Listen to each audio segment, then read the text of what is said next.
Hello, everyone, and welcome to episode 71 of the Mind Clash podcast. Right on time, as we typically are always on time. Never, ever late. That's a fact. Except times in the week where we have like a whole bunch of drama and have to sort out that drama, and then a whole bunch of guests, and then we're lazy boys and don't have our notes ready. Which never happens. Actually, that really has never happened. Regardless, I'm Merdad, joined here by Kale and Cyclo. How you guys doing? I am well now that I've gotten rid of the bubonic plague that I had over the weekend. You're pretty peachy. Yeah. Did you like attack some rats? So here's what happened. On Friday morning, I had one of my, I'd say, 300th injection of the anthrax booster shot, courtesy of the United States government. And I usually do pretty good. But Saturday morning, I woke up feeling like I was having a hangover. And I thought, that's weird because I only had a couple beers last night. Going out throughout the day, I'm like sucking down Tylenol 1,000 milligrams at a time. And I'm like, holy shit, I'm really fucked up right now. And my body started getting like weak. And it was my daughter's birthday party. And by the end of the day, like I could not move. So I slept for 13 hours straight, like shivering in my bed, like I was about to die. And then Sunday morning, wake up and I'm fine. I don't recommend dying over anthrax vaccines. I mean, typically you're not supposed to, but I do have the anthrax in me. That's a brutal weekend. Yeah, it was my daughter's birthday where we did these cool ass fucking tie-dye t-shirts that I'm rocking right now. I think I have pretty much like the best shirt out of all the fucking 3-year-olds and 5-year-olds. Fuck those fucking nerds, man. Yeah, you have broken green screen technology with that shirt. See?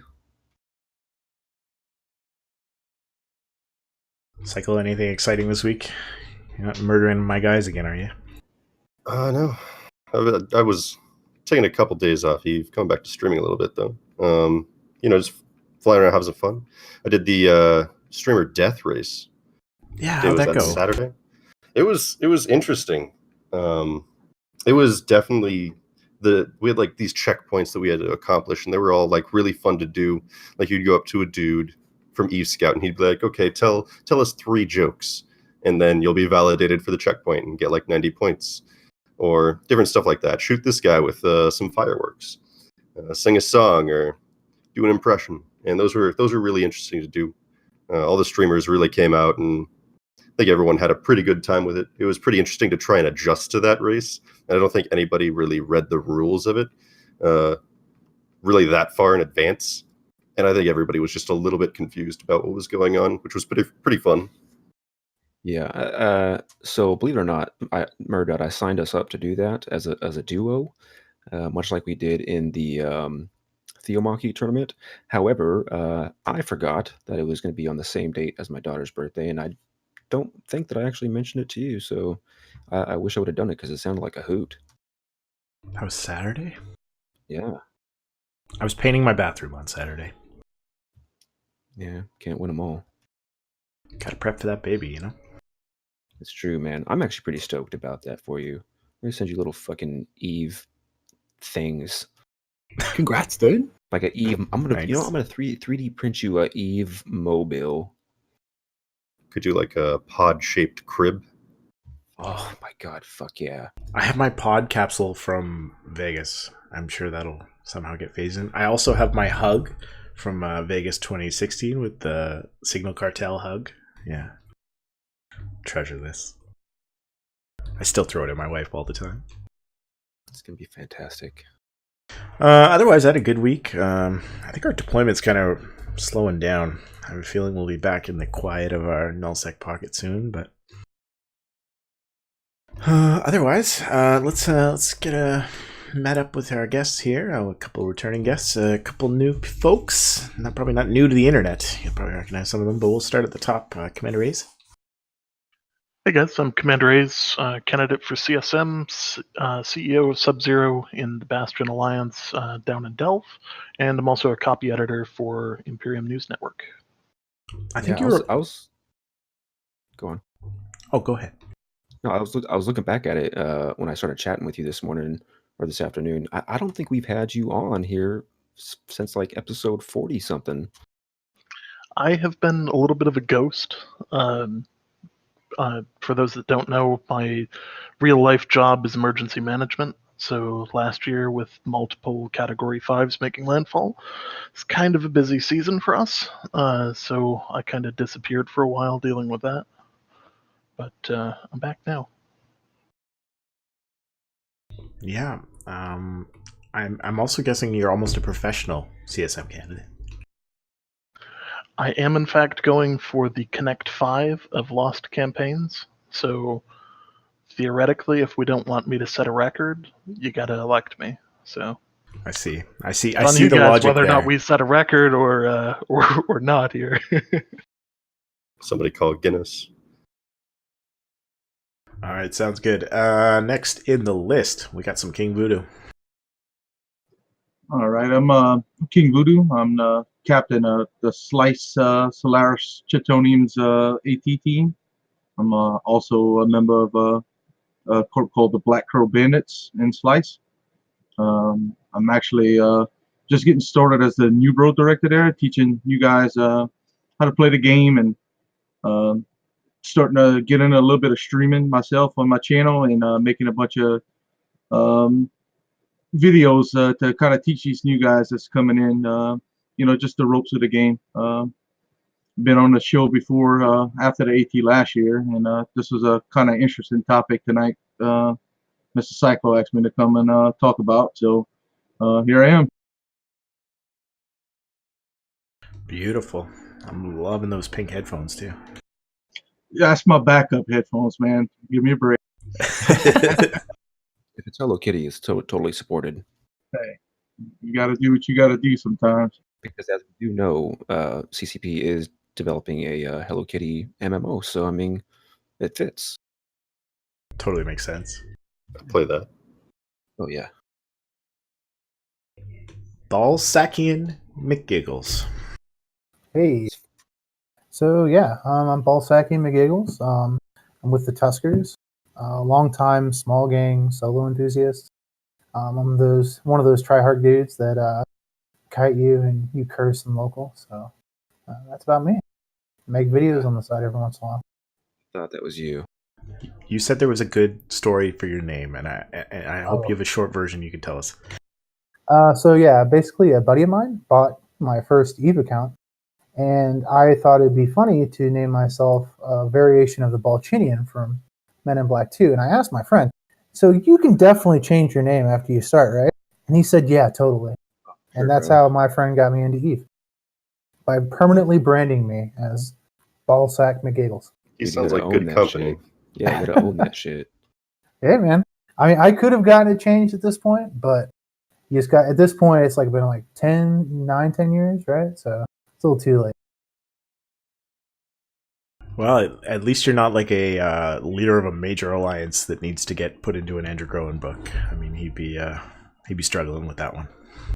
You know, I wish I could have remembered the exact name of this chick, but I remember a year or so back there was a chick who posted on Tweetfleet on Twitter about she was in the hospital and she wanted to share her name with everyone. It was like Titty Caca McSprinkle Titties or something like that. But man, some of these names just kill me. Sadly, I don't have a name as cool as that. So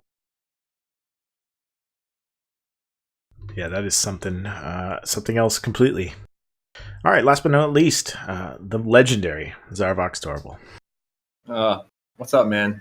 Yeah, I'm Zarvox. I've been playing Eve for like 6 years. I'm mainly solo PvP. Sort of one of the only things I'm interested in Eve. Started streaming a couple of years ago. Just the same, solo PvP. Mainly in nullsec, a little bit of lowsec. I don't really roll with anyone. I just do my own thing. I used to roll with Provi and did for a couple of years, I think. Yeah, I've just been streaming Eve for 2.5 years, that's pretty much all I do. It's my 8 hours a day. Didn't you commentate on the ATs? Maybe not the finals, but 16. Sorry, in 2016. Sorry.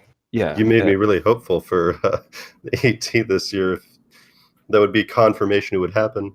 No. I mean, that's something maybe we could talk about, but I haven't heard anything about that yet. But I mean, not me. I mean, in general about the AT, I don't think anyone really knows at this point. But that was almost 2 years ago. Logibro knows. Yeah, maybe. Poor Logibro. He'll be missed. Yeah, he was a really good guy to hang out with. He's just super fun. Yeah, and he's all heart too. He puts his all into the AT, and he did, and he didn't really get paid or anything like that for it, right? Yeah, and he used to appear, on a lot of podcasts, like a few others that he came on, in his own time, weekends, and I believe a lot of his time spent on the setting up Thunderdome and adminning practice for that was done out of on weekends. It's pretty sad. But. Yeah, another dev who put in a lot of time on his weekend this weekend was Fozzie.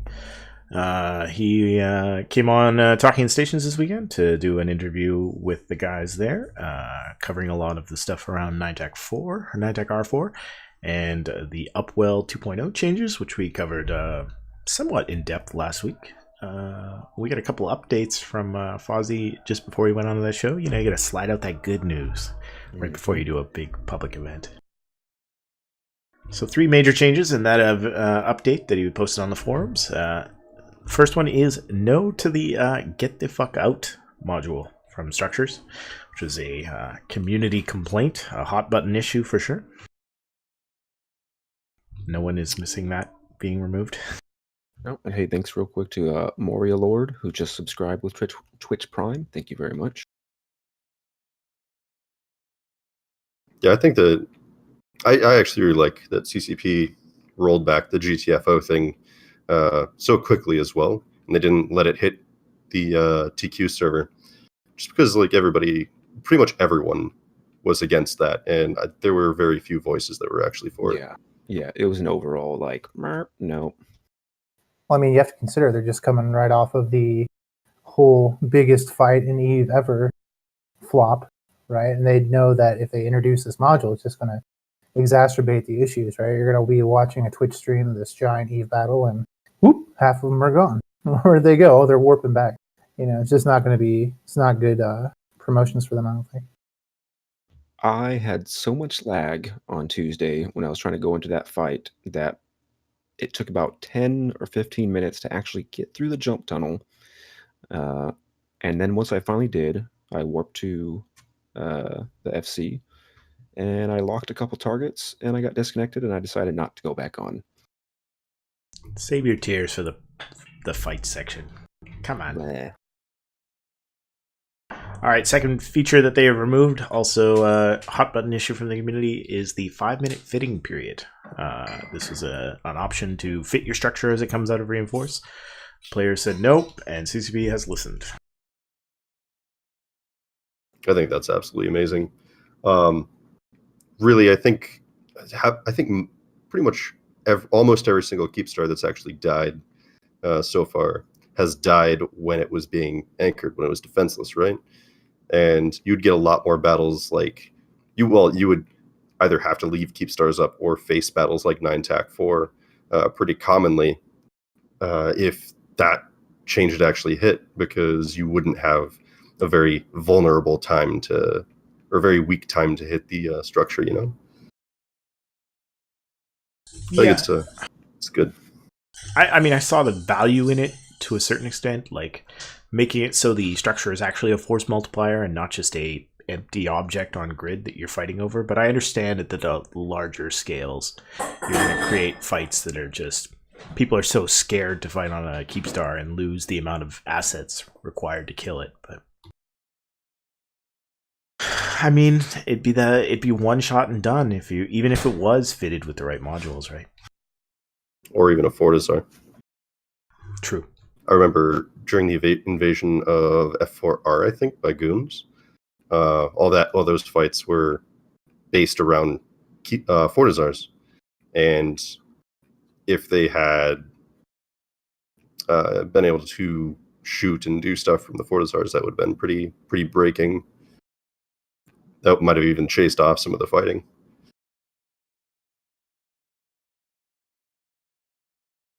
All right, and the third thing they're going to change is pretty much based on that 9-4R fight. They're going to change it from a 15-minute repair window on the last timer of a structure to a 30-minute window to give a little bit more option to the attacker so they can set up.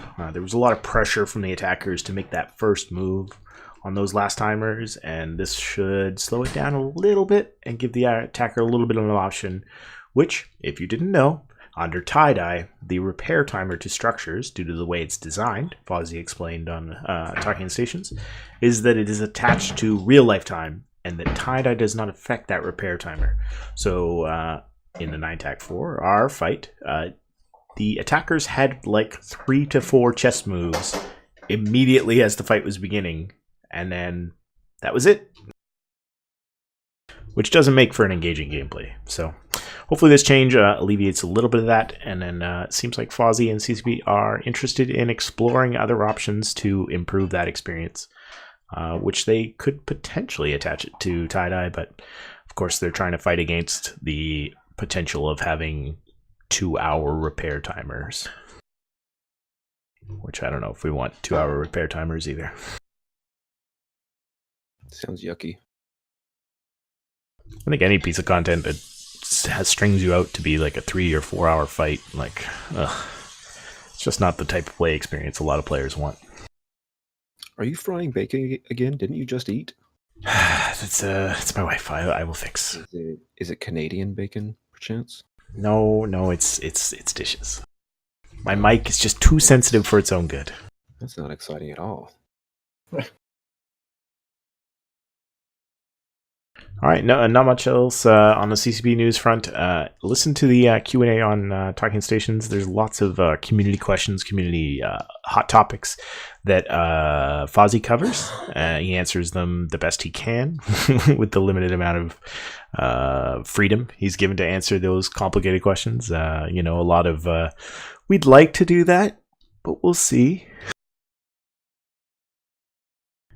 So yeah, good stuff there from the INN guys. I wish we could get some CCP guests. Why don't we change our time zone, Kale? Why do we want to do that? I don't know. Can we do that? Is that a thing? Can we just change time zones? Because I totally want Australian time zone. No, you don't. What? Why? Because he doesn't undock, I guess. Baloney. Oh. You should see my kill board and how many times I've been killed. Come on. Did a fourth person join the appeared in? No, I don't see a fourth. Maybe someone wants to join, but the room is full. Should we upgrade to pro? Nah. Well, I got dropped. Nerd. That was bad for video quality. I apologize for that. Okay. So, obviously we had a 9-4R fight last weekend. I'm sure many of you were there or heard about it or thought about going and then realized tie-dye's AIDS, so why bother? I was there, man. You feel like you made history? No, not at all. I don't want to say I was embarrassed, but I was just like let down by, all the hype. And then it was, not only was it not $1 million worth of damages or real world equivalent, it was nowhere even close to like not even 100,000, I don't think. So I misspoke. Yeah, Tuesday. And do you know the story behind why it was $1 million? Or the thought behind it, or what they thought was going to happen, that it was going to be basically a super capital brawl. So yes, you would have, these 40, 50 billion-esque titans rolling in and duking it out, but that's not at all what happened. Yeah, so ProGod was hyping it up to the Reddit Eve community, and it trickled out onto r/all, and obviously brought in a lot of people, a lot of interest on the fight. I mean, you throw around numbers like $1 million lost in a video game, and I'm pretty much anybody will get interested on that. So yeah, a lot of traction from that on our Eve. It resulted in ProGod being invited through a connection with another streamer onto a CBC News, which is essentially the BBC of Canada, being invited on like their financial show, their financial like editorial show.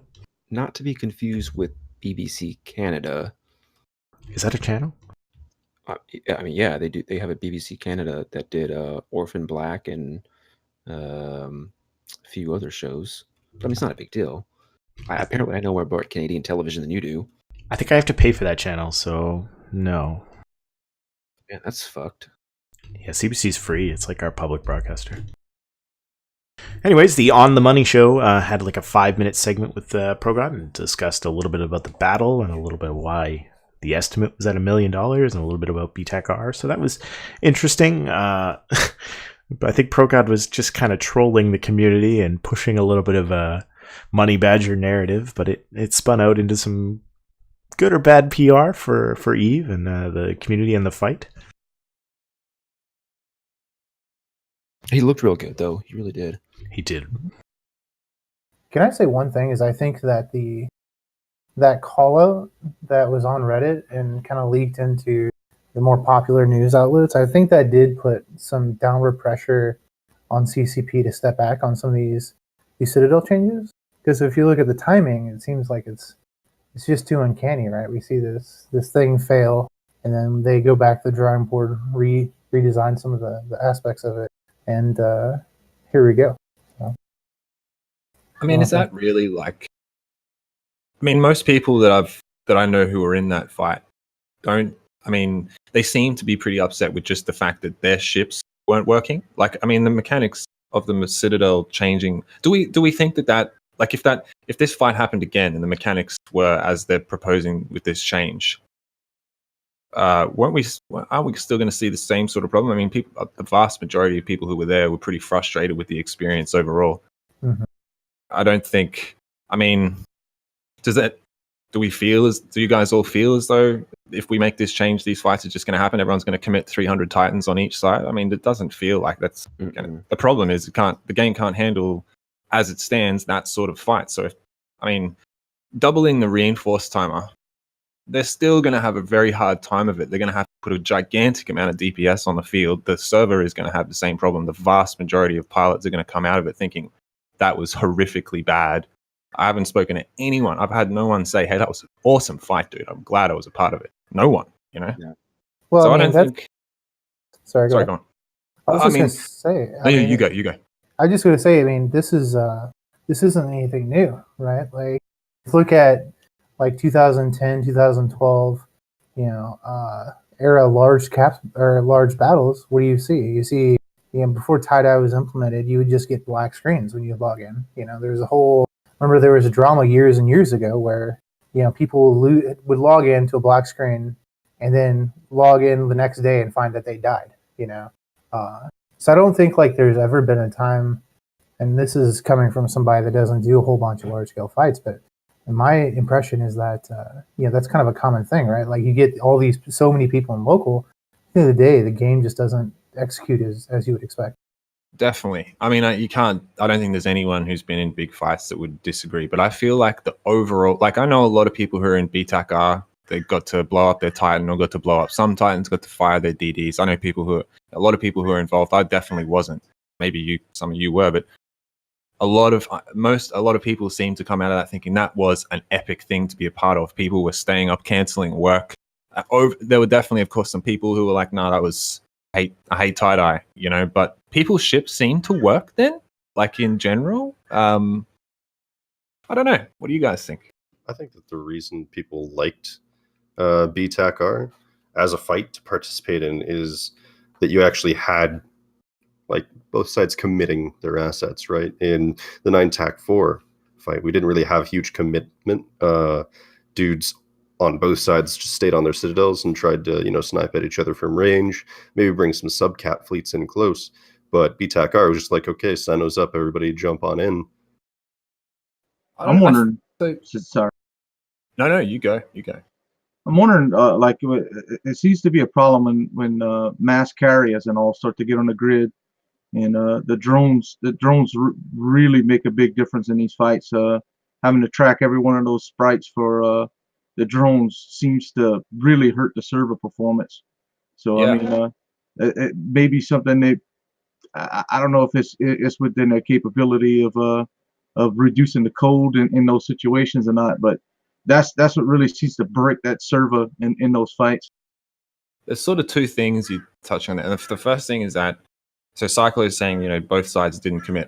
As far as I'm aware, that was because nothing was really working. And if we go back to BTAC-R, Titans weren't committed quite some time. Like, there were a lot of carriers and supers. I don't know if it rivals what happened in 9TAC4, but BTAC-R, there's heaps of videos. You can see that all this entire fleets of supers duking it out, and then boom, someone decides to commit Titans, and then they come in, right? So from what a lot of people on both sides are saying, like, they just didn't want to commit because almost nothing was working. And it feels as though, in general, what was happening in BTAC-R before the Titans committed, it was going fine.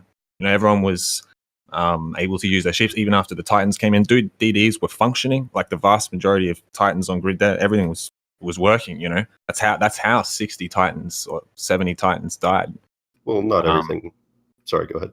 No, you go. I'm done. Well, not everything was working. I believe during the Battle of BTAC-R, the PL side, like the N3 side, they were going after dreadnoughts with their DDs and just wiping one out per.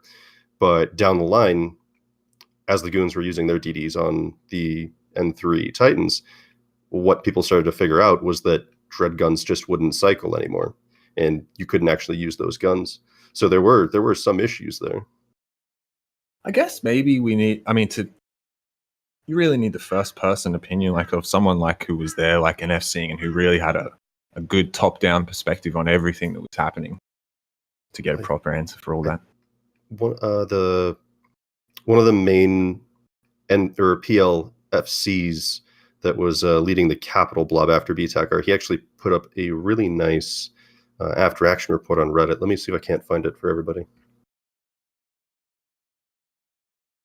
I think the major difference in between the two fights, as you guys mentioned earlier, is that the 9TAC-R fight was basically a fight in relative safety.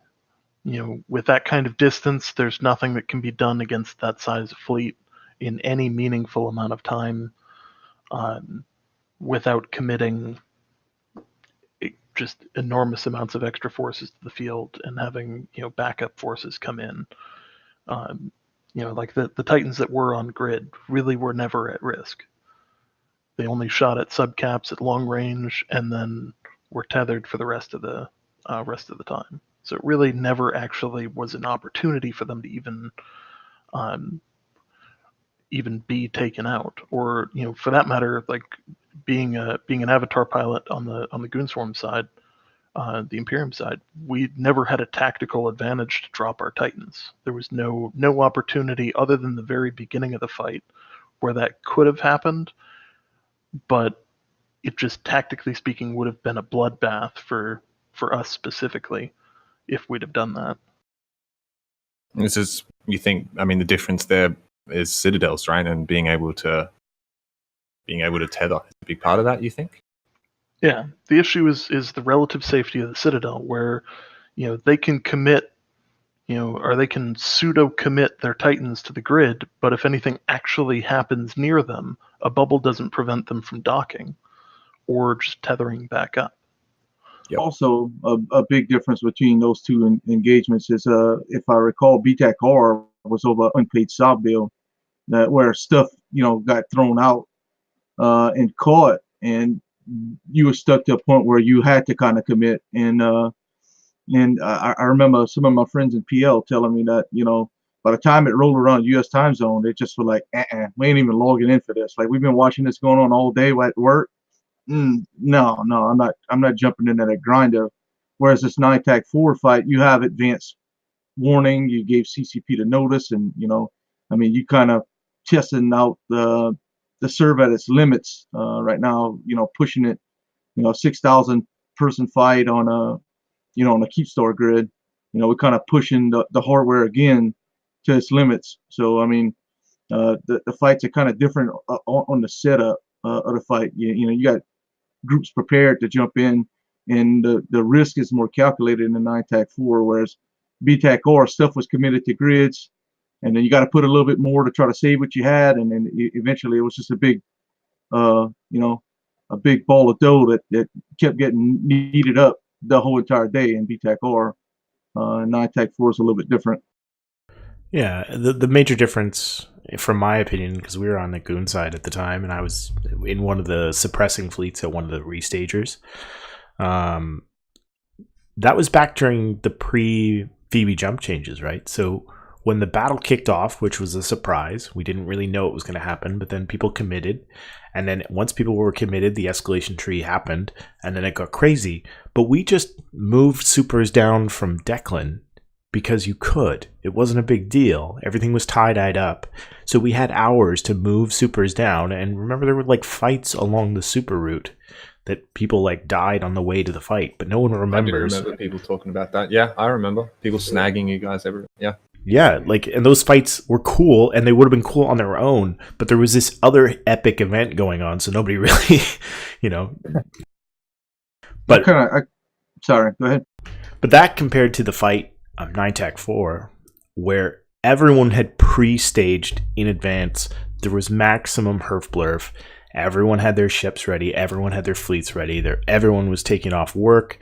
There's been a long time since a big fight like that, so people were extra excited. They kind of forgot, like, oh man, I want to be in this epic fight. I want to be in the epic moment. I want to be in BTAC-R. I heard some people say, like, oh, I don't want to miss the next BTAC-R. I want to be there, And Fozzie was saying on INN on the weekend that despite the peak player count in 9-tag-4 being 6,200 people, which, holy crap, find me any other video game anywhere that can squish 6,200 people into any server where they're interacting with each other. But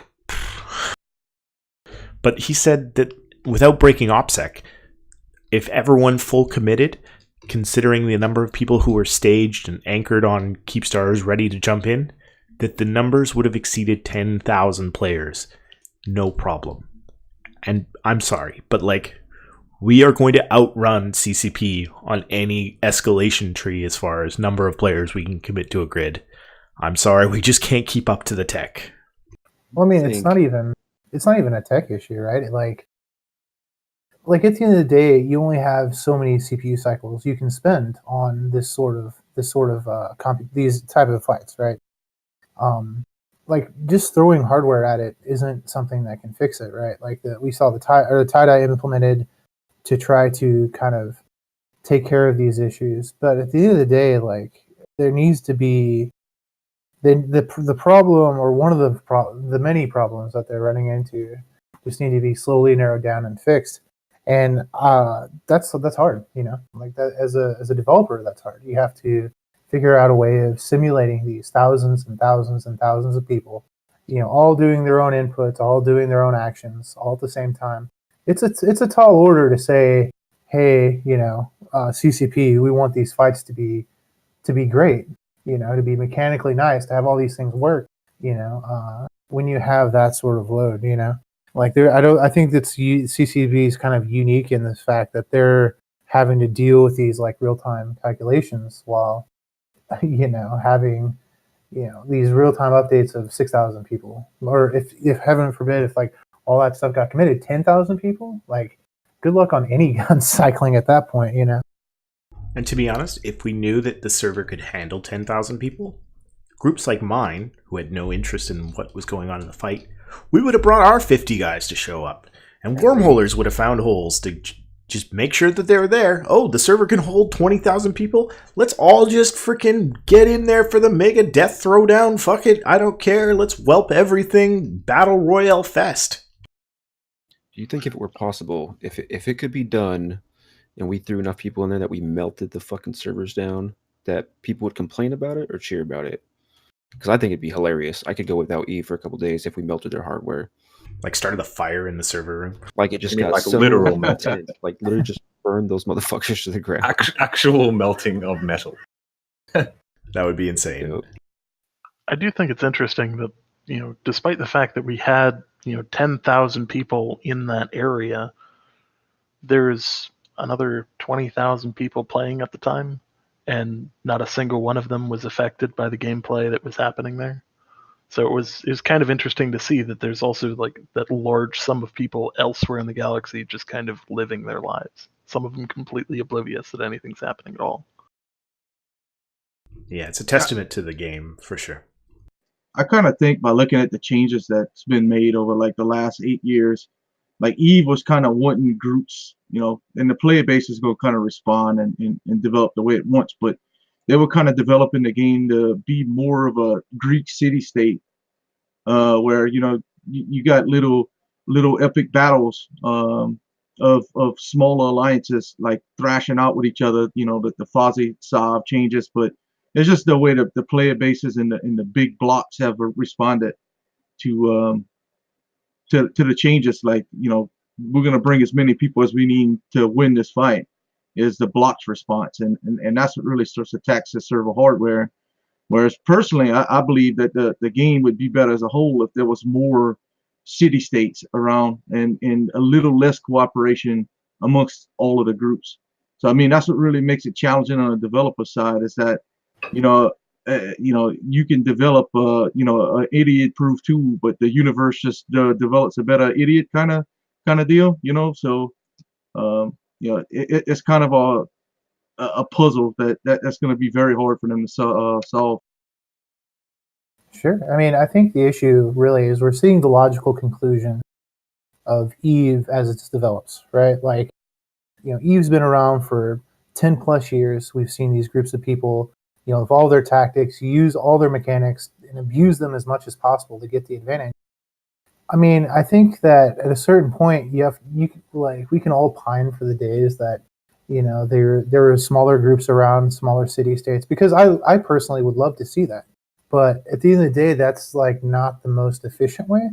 And so I feel like we're seeing the logical conclusion of this idea of power in nullsec and resources in nullsec, and people doing the most effective way of succeeding in their goals, which in our case, right, as we've seen, is to get a lot of allies, to amass a large amount of power, fuck you power, basically, come in here, I'll mess you up. And I think we're just seeing that in the late stages of Eve, right? We're seeing a lot of concentration of power. We're seeing a lot of bodies being thrown at problems. And, it's just, I don't think that this type of stuff is going to go away anytime soon.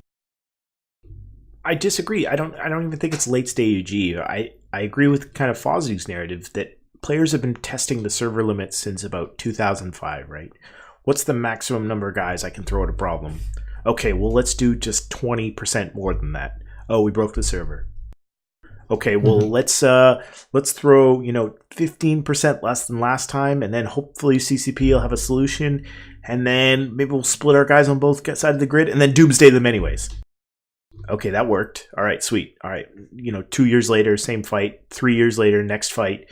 We're always pushing the limits of the game. We're pushing the limits of our organization.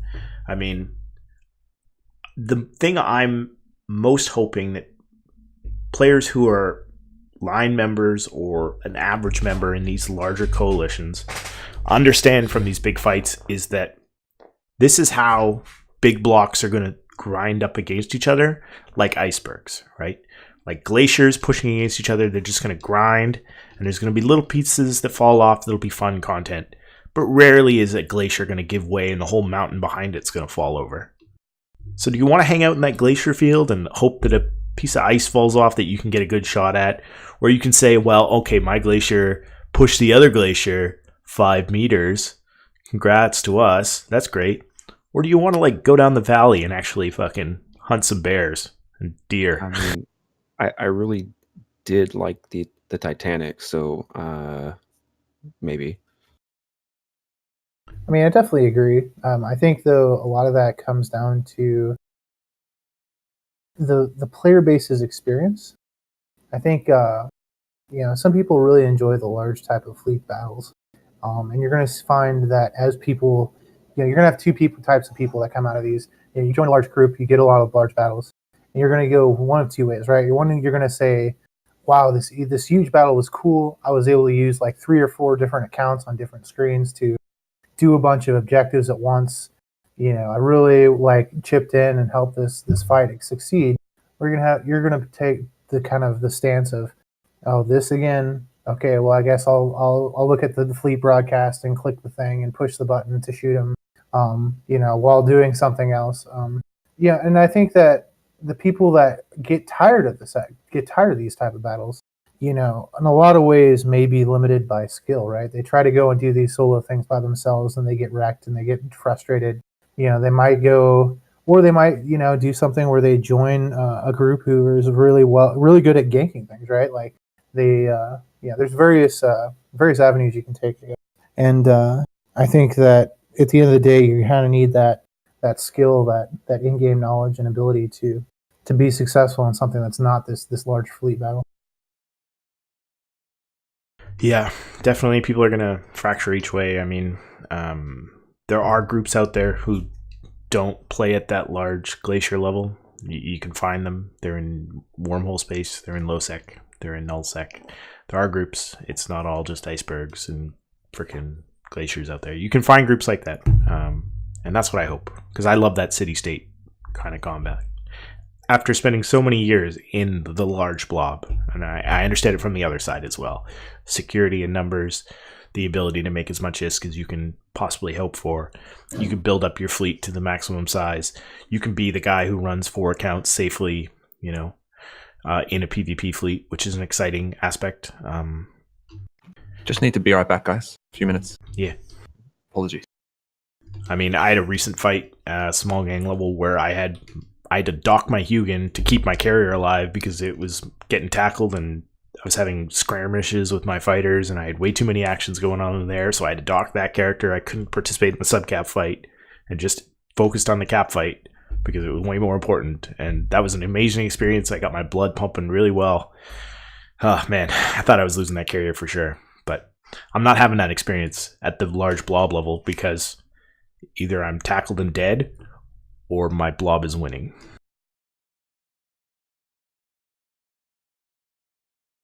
Well, I think one of the other things to kind of note between the two different size, scales of combat that we're looking at is that the design mechanics that come into play have to be designed where they're fair to the small groups and fair to the large groups as well. And that, when it comes to citadels, that's a very fine line to draw.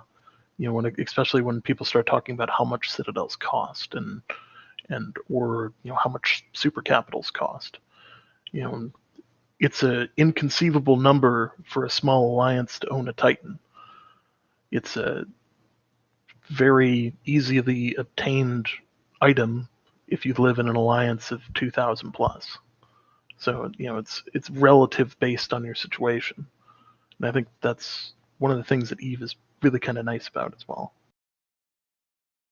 No, that's the thing that worried me the most about the Citadel changes from passes is small groups been at a anybody could go chuck up a large tower and house a Titan back in the day. It's like 200-300 mil plus some fuel, and you throw some strong in there, and you got a place to at least have park it.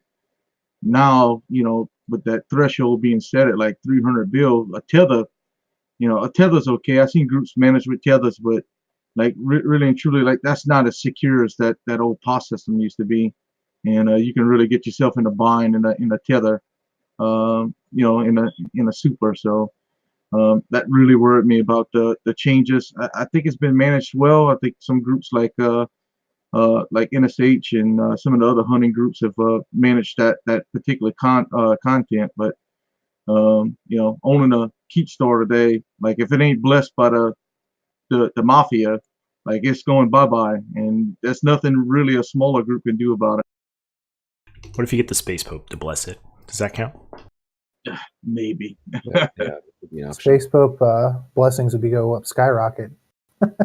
Worth a But I lot. mean, you saw the same thing happen whenever Cruiser's Crew tried to anchor, one of those really really big, I forget what they're called now, big citadels, right? In Syndicate, what has happened? Everyone and their mom came and they wrecked it. So yeah, I think there's definitely something to be said there of having such a high value target being really choice for larger groups to come in and basically kill your stuff before it can online. Well, you get your Titan caught, and their whole regions, if it's hostile, it's going to come kill it. It's just a keep star is 3 scales above that, right? So you attract the 4 regions around it to come kill it. Yeah, pretty much. I mean, if they introduced something bigger, if it was a Palatine, if somebody dropped that Palatine, it's going to leak, and it's going to be everyone on top of that. Even if you put it in a C6 in wormhole space, people would still find their way in there to fucking try to kill it. Because just those kill mails are worth so much to people's psyche, right? Yeah. I mean, green on the killboard, right? Green forever. All right, well, Brave renamed one of their keep stars this week to Mothership Bellicose in recognition of Malton Bellicose from Brave. Great community member, hard worker, does a lot of good community work at eVegas. Really nice person. Yeah, you really do gotta appreciate her and really shout out to what she does. I mean, just a quick backstory for those that don't know who Mom Bellicose is. She is the actual real life mother of John Bellicose, who is a longtime player of EVE Online who unfortunately took his own life due to depression. And the community really came together and outreach to her and made her feel like the family. So she went ahead and she's kind of joined the community and really been an advocate for broadcast for reps and all that. And she's put a lot of work and both in game and out of game. So it's she's really appreciated. So having that keep star name for her is pretty cool.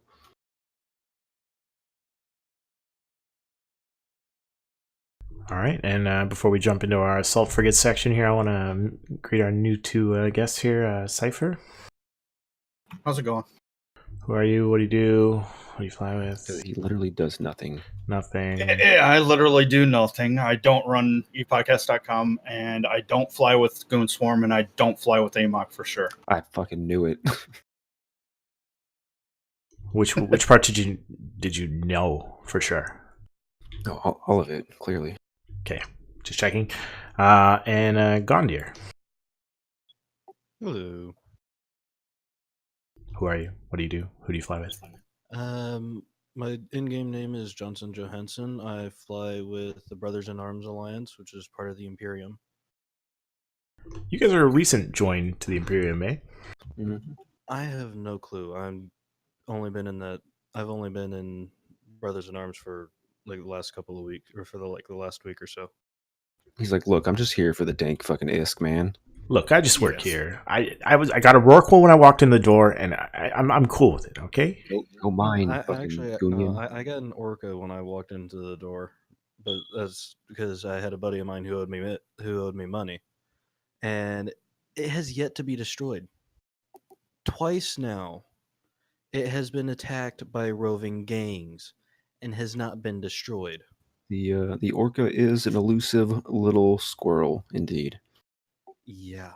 Sounds to me like you're one of the smart ones and has a Sino fit on there. No, it's solo mining fit. Speaking of those roaming gangs of Delve, I have an update here from Riot Rick on our last show from the B Control. They are up to, in contrast to the $1 million fight that did not happen, they're up to $116,000 worth of damages to the Delve region. It's not too shabby. I'm just glad my Orca is not part of that. That's going to drop because we're all back home now. Problem solved. Exactly. Bazinga. Deploy home, PL. You're done here. Yeah, you're done. All right, great. Thanks for joining us. Let's drop into the topic of the week. Assault frigates, the best class, most used, completely has a good role right now, doesn't even need a balance change. Yeah. Do we know exactly when these supposed changes are gonna come into play, or do we not have a It'll date be yet? soon. I mean, they do have the changes live on Sissy. I'm actually Mhm. looking at them now. Yeah, So it says normally it's not far after that. according to the forums, apparently it's supposed to be coming sometime in February.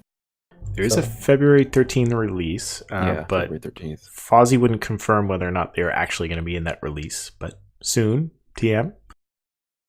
My sarcasm there in the intro to this was that one of my guys in my corp didn't even know what a Jaguar was. Like he just had never heard of the ship, Yeah. or that it was flown, or that it was an assault frigate. That's Yeah, how irrelevant it yeah, was. I actually flew an Ishkur for the first time on my way to that fight on Tuesday, and I didn't make it in that apparently, so it didn't do me well. This is a ship that fell out of favor Mhm. when the T3 destroyers came out. They just did everything they did, but better. Bigger tank, Yeah. more damage, and it would just outshine. I will say though, the assault frigate class, as it stands right now on Tranquility, is actually surprisingly strong, minus a couple minor things they're touching on the bat rebalance. Right, you have the speed issue. Right, align times are just booty. Takes too long to work, and the cap on pretty much every assault frigate that I've flown has really left me wanting. So I think we're going to see, and that, it doesn't surprise me that someone didn't know what the Jaguar is, considering where assault frigates have been pretty much since the T3 destroyer release. I think the only reason that I actually knew what a Jaguar was the fact that it was mentioned in one of the EVE Online novels. And I think that's literally the only way I would have known about it. Yeah, I mean they had some fitting constraints as well. I mean, like you think a assault frigate, the Tech One counterpart, you could pick damage a tank, and then you get to the assault frigate line. It's the same thing. You could pick damage a tank. Uh, you know, kind of. I was always underwhelmed by the power grid on these things. Like I was kind of hoping you could fit a full tank in actually the biggest guns of the class on the ship, but it just never was a possibility. Especially like with rail guns and some of the more Orty claws would be not Orty claws, but Orty wolves would have been really nice with a full tank on them. But they just were lacking the power grid to actually get a full fit with a full tank on them. Well, it's not only that too; it's also because of the cap issue. You're almost forced for any brawling fit to now include a NOS. So it's not only do I have to fit all the guns like a rep, maybe a resist mod, but I also have to somehow squeeze in a NOS on top of all this just so I could run my AAR. I was flying like a rail Ishkur for a while, and the biggest issue I had with it was that I literally could not run the AAR fully without capping out in a fight. So the NOS is really super important, and whenever you have fitting issues and you say, well, this ship almost requires a NOS, it's gonna be a bad time. So just so everyone knows, we got the Vengeance, we got the Hawk, Ishkur, Jaguar, Retribution, Harpy, Enyo, and Wolf. And that we have so far glazed over is that part of this change is also bringing in changes for the Hack class, right? Heavy assault cruisers. Is the heavy assault cruisers and assault frigates themselves are getting this thing called the assault damage control. It has one cycle every 3 minutes, and that cycle is extremely useful, but it is very short. That cooldown period gives you very little tank coming from that damage, very little resistances coming from that damage control, which almost makes it worthless compared to, say, a damage control Tech 2. Well, it's still a decent amount of resistances coming Well, off of it yeah, passive. I'm but looking at it now. It's here's still respectable. You still got here's 60% structure, and it's close. I think it's 40%, right? So you're getting whereas a typical Tech 2 DCU is 60%. I believe these are going to be 40% if you're using a T2. I think it's 40% for both T2 damage control and a T2 assault damage control for structure. I think. Oh, sorry. Yeah, correct. It used to be 60 after the buff to all hull resists. Yeah, my bad. So really, I think the assault damage control is a no-brainer for any structure tanked ship. You know, if you're going to run, I mean, I don't know of any like structure tanked assault frigates or cruisers off the top of my head, but I mean, the passive hull resist being as high as it is, I don't see any reason to not to roll with the assault damage control if you have the fitting room and cap. Totally. You're never not going to run an AF. It's absurdly strong. I mean, so the 75% across all resists is quadrupling your EHP. Like in pretty much, there's so many situations where I feel like this is going to be insanely strong. Solo, Logi supported assault frig gangs, which are really popular. Even recently in low sec, they are going to be insane. As soon as you get prime, just turn this thing on, quadruple HP, and everyone can do it every 2.5 minutes. Sorry, 2.5 minutes. These are going to be really, really strong. Cooldown, even with max skills. My biggest worry about this module is, as you guys are saying, it is really strong. And if you're out there rolling around solo in like an assault frigate or something, you say, yeah, it's only like 18 seconds, but I think CCP bumped that down, didn't they? And you can say it's whatever, like 15 seconds per cycle. And that's still 15 seconds is a very long time in a frigate fight, right? So you will actually have a hard time. I'm hoping this won't happen, but I'm thinking that you're going to have a hard time fighting a good 1v1 in an assault frigate just because of that. That's what I was actually, when they first announced the assault damage control, I was thinking about the faction war plexes or a guy like Zorvots roaming around. This is going to affect that little solo fight more than it will the big fleet. If you're in a big fleet, you just prime somebody until their damage control goes off and they'll pop, and then you move on to the next one. I mean, if you don't mind, I mean, you're not wrong with that, but you have quadruple HP. So you're talking like assault frig fleets with a very low sig afterburner fit in low sec that instead of having like a 400 mil plate Enyo or Vengeance or whatever is like around 12, 14k EHP. Of course, it'll vary, but now they're going to be 50k EHP as long as the pilot hits the damage control. This is by no means a small change, even for big fleet, harpy fleets, that used to be fairly big. These are going to go insane. Like they can still be repped with the damage control activated, I think. So they're still going to be able to get reps. Yeah, so, and I think where you're gonna see it really make a difference is like fighting like an Orthoris gang or something with rapid lights. It's that burst damage, and then you got to hit that reload. So it'll actually allow these ships to soak the damage and then hit a reload the same time that the guys with the Ormels are hitting it at the same time and be reloaded and ready for the next cycle. If you can catch Logi, then you kind of can actually win that fight versus a rapid light gang. I'll say that any small gang worth their salt will still kill you fairly easily. I mean, looking at this from like a small gang perspective, like I feel like what you're going to find as a direct, at first at least, you're going to see a lot more webbing recons. You're going to see rapiers, you're going to see Hugans, you're going to see hyenas, and that's to stave off the inevitable like approach jaguars or whatever, right? Heavy but I tackle think, jacks. yeah. But I think beyond that, I think what you're going to find is that people are going to adopt like more of a long range damage situation, right? Because I mean, the trick in small gang here against these targets is force them to use their assault damage control as early as possible, right? If you're rapid lights and you're seeing you're doing like 2 damage per rest thing, it's going to be called out. The small gang is going to stop damage on you. They're going to either nuke you out, they're going to screen you with interceptor, they're going to web you. They're going to wait 15, 20 seconds. They're going to keep point on you, and then you're going to die. So I feel like there's an expectation for this to be a buff against small gang pilots. But I think small gang pilots worth their salt, like I said, I don't feel like are going to die as often as people think. Because if I'm like flying Orthoris, I'm flying Osprey Navy, I'm watching that, right? Like if I know that I'm shooting a assault frigate, or assault cruiser, or a heavy assault cruiser, I'm going to be watching those damage ticks to make sure they haven't activated.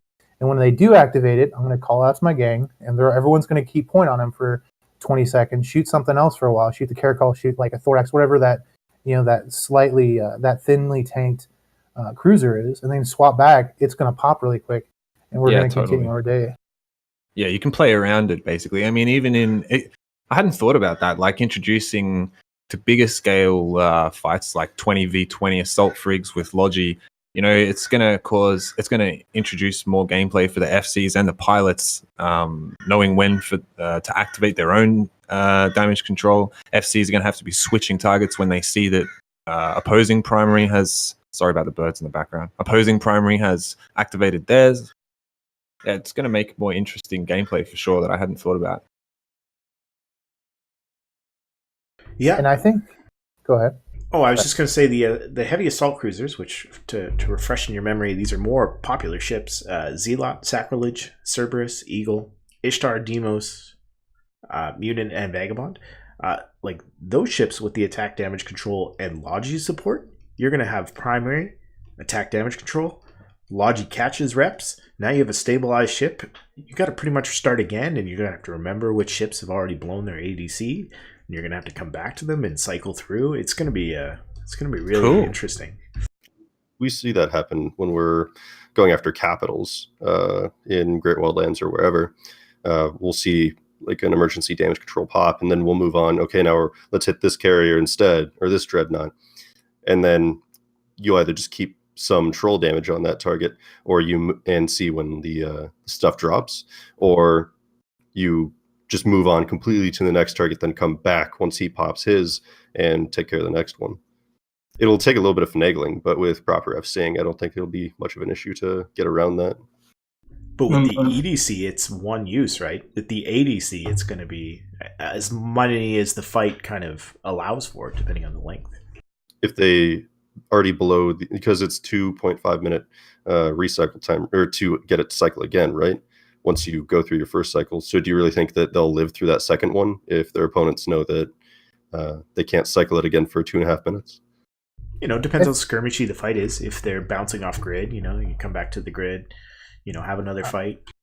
I would argue, though, if they're bouncing off grid and coming back, they're more than likely going to be out of position compared to their FC, right?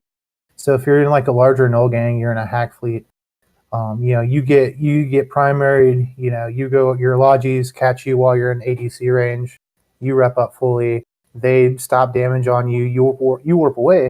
You warp away somewhere far away, like 180 away, you warp back. Now you're super separated from your gang, and you're more likely to die. I do think, but that's my thought when I hear that. I don't mean an individual pilot. I mean the whole gang. Mm-hmm. Nobody knows how to fly their own ships. Once you get the critical mass numbers, especially like with hacks, it's all about the catch and having Logi have enough time to be able to actually catch a target. And once all of the reps start pouring into it, like even once the your damage control switches off, I mean, they're caught and they're repping. You need to catch that initial burst. So I mean, I don't see it playing as hard on the hacks as I do on the assault frigates, which once it goes down, you got 13,000 hit points and EHP, and that's a little easier for your gang to just volley through on that next cycle than the hacks might be. Yeah, for sure. I mean, I think too, I think these hack changes are going to be more impactful for like the medium-sized gang, where you have like 20 people. I remember reading on Reddit something where, I forget what the math was, but it was like a Hurricane RD fleet, and it takes, I think, 75 is what they calculated, which was kind of up in the air. But at a certain threshold, it's not going to matter, right? I mean, you're either going to hit it or you're not. If you hit it, you live probably. If you don't, you're going to instantly alpha it. It's going to be the next thing. I think the most impactful FC-wise and line member activity-wise is going to be like those gangs of 20, 30 people where they don't really have the numbers to go and immediately alpha anyone off, and there needs to be a lot more finagling FC-wise.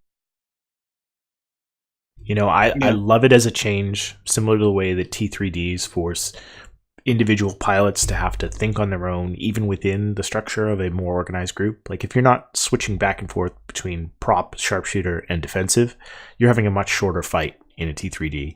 And players who can really use them well, you can see how much further they can take that ship, right? Absolutely.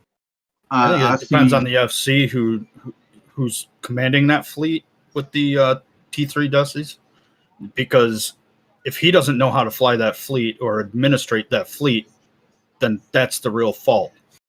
It all depends on the sort of scale and the sort of culture of the fleet. There's a lot of small gangs, and Cyclo and McGiggles probably can attest, where FCs don't tell them to do shit like that, and they're going to be expected to do that. Like a Orthrus is expected to use his defensive scram and not be told, hey, this is what this scram is for. Like, I know what you mean. It depends on the fleet, though. Some FCs are, and some gangs really act a lot more autonomously than others. Yeah, for sure. I mean, if you get, for at least the scale that I fly with regularly, there's no real FC as such, right? You might have like one or two people that are calling things out quicker than others, but generally speaking, yeah, I mean, there's no real FC that have you had. So you listen to like Chess's videos or the Nano Crew or Big Micah, they're like, they'll sort of indicate their overall objective, but there's very little, hey, you do that. But that's just illustrating the different sort of scale. The huge fleets, of course, you're going to be more expecting an FC to cover everything that you're expected to do. And for me personally, I was interested in these changes. Well, anytime any changes happen, a ship class, a Tech 3 cruisers, or whatever, as far as how it's going to affect tournament play. I mean, that's a 10-on-10 set brawl, where some of these mechanics could be game breaking in tournament setting.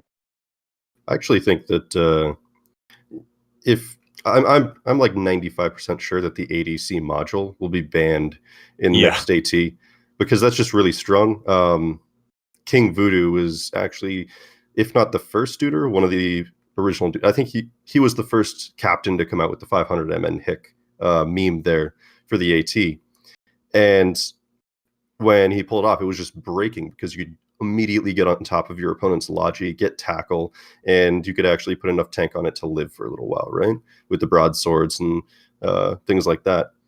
And I could see a very similar thing happening with, say, a Wolf, which is going to be the fastest assault frigate after this patch, and it's going to be pretty quick. And just hit that ADC when you start taking damage, even if you're not getting on top of their Logi, you can most definitely get on top of something. So it'll be really hard to kite you out. And then once something secures like a secondary or you take the target down, you can easily just retreat back with your speed to get some repairs, wait out that 2.5 minute, or decide to make a play. And while I think is strong though, just like the 500 MN Hick, it wasn't like good teams didn't have a problem of stopping a 500 MN Hick, where a good team wouldn't have trouble stopping this ADC module. Just knowing how to manage it and practicing it and theory crafting versus it and testing it out. I kind of hope. I mean, it's not like a Bastion module that just doesn't turn off the whole time. So I don't know. I would like to actually get a chance to test it out. Going forward, tournament play wise. I mean, I'll say that I've done more even T practice in theory crafting than like an alliance tournament setting, but I don't know if you've flown in even team type esque matches, but even like just T1 destroyers can be really powerful if you don't have dedicated things that can apply DPS to that. I can kind of see both ways of it, right? Like it could be really strong, it could be something that could be banned. I think it's just a matter of seeing what the organizers are gonna stance they're gonna take. I think it'd be really interesting if you came back to see where the meta would shift, because heavy assault cruisers have just been really kind of ignored in the AT. They generally aren't very strong things to use. They're not competitive enough in the meta for the past couple of years, usually for like the points that they cost, unless it was one of the meme teams like the Drone Blob or something like that. And with the new ADCs, it might make it actually reasonable to start using those again. Yeah, for sure. And that's another thing I think we've been kind of ignoring right now is just the potential for heavy assault cruisers. Like I think we might see a resurgence of this 100 MN Vagabond that we've been seeing flying around for a long time. And there's a lot of power there to be brought into like a small gang solo situation. There's going to be a lot more power there. Have we covered the specific changes to individual ships? I'm actually looking at the Jaguar now. The missile change is something that's interesting me. It's just you just can't really, no matter which way I look at it, you can't really get a lot of damage out of it. You got fully applicable damage out of it, which is a big thing. That's paper DPS and applicable DPS, but that's the one that's interested me the most out of everything. Yeah, I mean, right now it's difficult to theorycraft really deeply with this because you're kind of limited to the CC in-game fitting tool, which is kind of, I don't know if you've tried to use it. I mean, I tried to use it probably a few days ago, and it's pretty booty as far as seeing what you can rep. Because I was looking at active tank Jaguar, and but yeah, I think the having the Jaguar is an interesting decision as making a missile boat, just because of the application bonus, right? Like, I think the idea is that you always use rage rockets, and you have the ability of tanking potentially for quite a while, just like an upgraded breacher. So I don't know. I think it's interesting. I think it's a cool change that at least we'll be able to have something new to play with, right? It's not going to be the same Jag. It's not going to be the same Wolf that you've flown with since like 2010 or something. Something new. So I mean, I'm always all for that. I feel like assault frigate. So small. I mean, you guys back before T3Ds came out. I think most people would agree they're in a pretty good place. Before T3Ds, I felt they were in a pretty good place, although I was a pretty new player, but you were seeing them in all sorts of different contexts: solo PvP and null and low, small gang, a big fleet, especially in low sec, but also in null sec, harpy fleets. So they seem to be pretty well balanced before the introduction of T3Ds. And when T3Ds came out, they just shoved them out. The T3Ds, like as has been already stated, were faster, tankier, did everything better. And I feel like... Go ahead. Sorry, go on. I was going to say, I don't think it was the T3Ds that did it. I think it was the T1 frigate rebalance. You saw a lot of these frigates get a lot faster, have a lot more fitting room. I think that's where assault frigates really got the shaft. I mean, yeah, I just felt like they just disappeared and got replaced. You very rarely saw assault frigates. As soon as T3Ds came out, small gangs and big fleets with T3Ds were everywhere. Everywhere you saw remote repping T3D fleets all over the place. Mm-hmm. I feel like it was T3Ds a lot more, and as a result, I sort of feel like they're giving them a bit more of a niche, and they're bringing them back into line with T1 Frigs with the speed and other buffs to make the Ishka and the Vengeance more powerful. But I just feel like it's going to be the same as T3Ds when they came out. These are now unbelievably strong, and we're going to see them proliferate like crazy. But I don't know. I could be wrong. I feel like both the buffed speed cap and mobility, agility, I should say, as well as this damage control, is just a huge buff, which I feel like is a bit overdone. But I completely agree. It's a brand new mechanic that it's pretty much anywhere from a 13 to 16 second invuln period. It's insane, And and any amount of active tank that you have is just going to be it's going to go through the roof.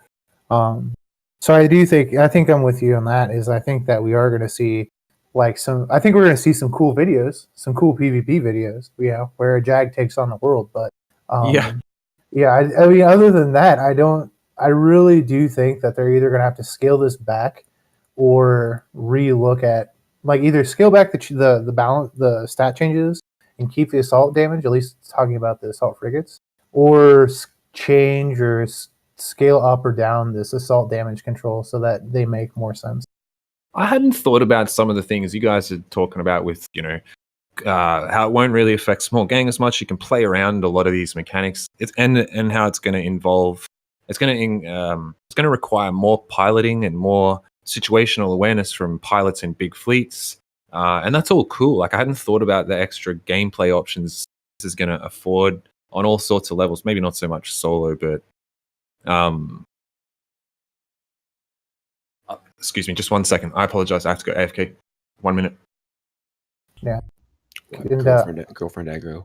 I do recall the Harpy fleets being a pretty fun deal back in the day that just kind of got lost in the wash. But something that we used to do back when I was with Waffles is we used to put a shield tank on an Inyo, roam around and just kill stuff with 400 DPS on assault frigate that's just running in your face and shooting you in the face with void.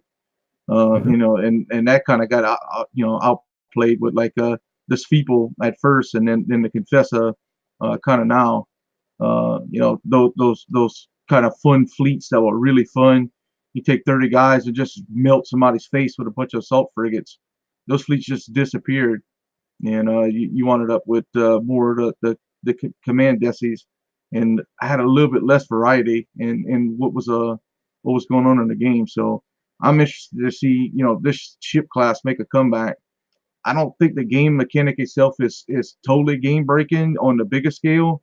I think really on the smaller scale, like you in a brawl 1-on-1 with a frigate, really changes the game in that sense. In the bigger fleets, once you still got a defining limit of what the threshold is, what that critical mass is to crack it after that invol goes off, and guys will game those mechanics. Just shoot a guy once, get him to turn his module on, and then come back to him in 18 seconds.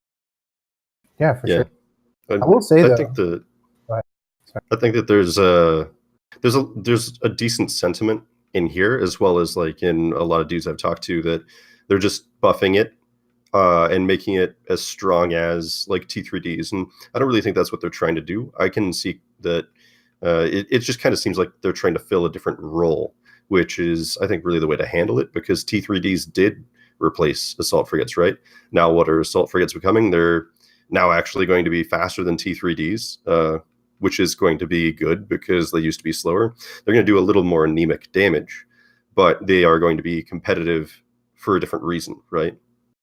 I feel as though, man, if you just had one of these two buffs, either the ADC or whatever acronym, or the cap speed mobility bonus, it'd be pretty awesome. Like, I feel if they have the ADC and now they're going really fast as well, like I feel like they're just going to eclipse T3Ds. They can pack way more tank. They can go faster.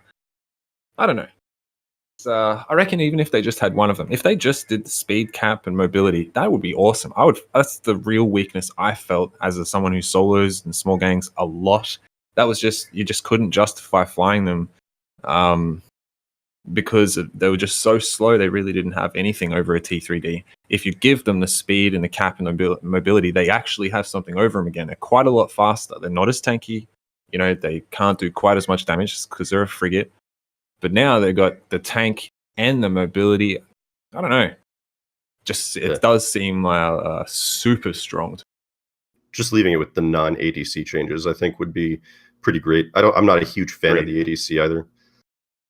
But if they did say, "Hey, look, we want that role," you know, maybe we just want it. We don't want it to be a uber fast tackle ship or whatever. We're going to keep it this speed, but we're going to, you know, try out this new role of uber tanked. You know, all the sort of gameplay that will be made possible with this new module. I feel like that, even though maybe it doesn't suit my playstyle, that would also be pretty cool and will be quite strong in its own right without the speed mobility cap bonus. So when you combine the two, I feel like, god damn, man, these are going to go insane. Everyone in all sorts of different areas of the game, solo, low sec, null sec, everywhere is going to be jumping all over these things. You know, it's going to be interesting, though. We're going to have gate camps without logic comprised entirely of assault frigates in low sec that can actually just tank the gate guns for a little while. Yeah, man, they're 50k EHP easy. Like a really highly tanked Amar AF is going to hit like 60, 70k, only for a short amount of time, of course, but still. Yeah, looking at the other changes, the retribution cap and tracking. I don't know how much the tracking bonus matters on the frigates, though. I don't know about that change. Absolutely in low sec, yeah. I will. I mean, honestly, tracking speed is huge, though. Like, yeah, gigantic on frigates. The Comet and ships that have it. I mean, look at the HFI, right? Like, the guy has a 7.5% tracking bonus. Same 10, thing I with think. the. No, 10's the T1 destroyer, like Catalyst, Thrasher. I believe the HFI is 7.5. But you'll see, like, you know, you look at the HFI and what do you see? Definitely 10. If you're out in speed. Yeah, you know, you see. Oh, is it? Okay. But I mean, you see that and you're scared, right? Definitely, you know I agree. Yeah. When you're talking about an HFI, I mean, that's a big bonus. But like when you're talking on the frigate guns, I mean, the tracking is in the score is in the hundreds. So I mean, you applying perfectly to most targets if you put a No. tackle on it. It Definitely depends on what incorrect. you use. That's straight up. Um, I mean, it's just not the fact. Even a comet. In a lot of fighting that I have, a comet has a 7.5% tracking bonus, and a blaster comet has weapons that are the best tracking of any close range frigate turret in the game. You will miss a lot of shots in a lot of different fights, especially low sec where afterburners are more common with brawling fits. But the tracking bonus definitely does matter. Yeah, with the afterburners, I was thinking more of a scram than web target. In null, it's less of a thing because so it's more relevant at very close range, right? With brawlers, because the closer you are, the higher the angular velocity. Yeah, and in low sec, there's a lot more afterburner fits that fight at close range, so the relative velocities are much higher in low sec. But I'd agree, yeah, in null sec, it's less of a issue. As far as looking at it from two different coins. As far as the retribution changes go, though, it's got 2 mid slots, so I don't think we're going to see it in a brawling capacity very much. But I think that the tracking bonus will actually really help with its kiting if it wants to keep its prop running and maybe get a little transversal and just stay moving in an orbit or something like that. It'll be good to still be able to track if you're using like beams or something, right? So that should be really good. At first, I really hated the retribution change because it was before they released that there was a cap pool addition. And if you remove that cap usage with 3 mid slots, you don't have a cap booster, you don't have anything. If you're trying to kite or do anything with that retribution, you're just going to cap out. But with the 30% capacitor added on, that's actually going to be a pretty competitive ship now, I think. Plus more speed. More damage. So definitely in small gang where the lack of mids is not as game breaking as solo. I, for one, am happy to see some ships kind of fill that niche that the slicer filled for a long time. Yeah, something that's really fast, has a projection to do damage. The retribution I feel like is a good possibility for kind of filling in that gap if you're looking to step up from a slicer. You can run like a comet similar to a slicer, but it doesn't do near the damage or the speed. But the wolf too is one that I'm really the Artie wolf. to. I'm really looking. You would all remember probably back in like 2012, 13. Artie wolves were just everywhere. They were so prevalent throughout Null. Anyway, when I lived in Provi, they were all over the place, and it's going to be interesting to see if they come back. Yeah, I can remember soloing the attack battle cruisers in a Artie Wolf in Kanaka on the gate there. You catch them camping with a tornado, and they were just done. It was a great ship. Yeah, we had wolves in Harpy Fleet back in Imperium, back in the north, and there was a wolf fleet in CO2 for a long time. Very popular ships. Good alpha. Yeah, it was really good. Good tracking too. That tracking bonus is really key. That was another fleet that we used to run too. It was a Wolf and an Inquisitor gang before the Tech 2 logistics frigates came out. Yeah, and I know that some people still, I think it's McCabe used to fly, I think it was Ishkur, or it was one of the Galente assault frigates with T2 Logi, which apparently worked pretty well for wormhole shenanigans. So It was probably the Enyos. I've seen that gang going around, Deacons and Enyos. Yeah. You see some people. So go on.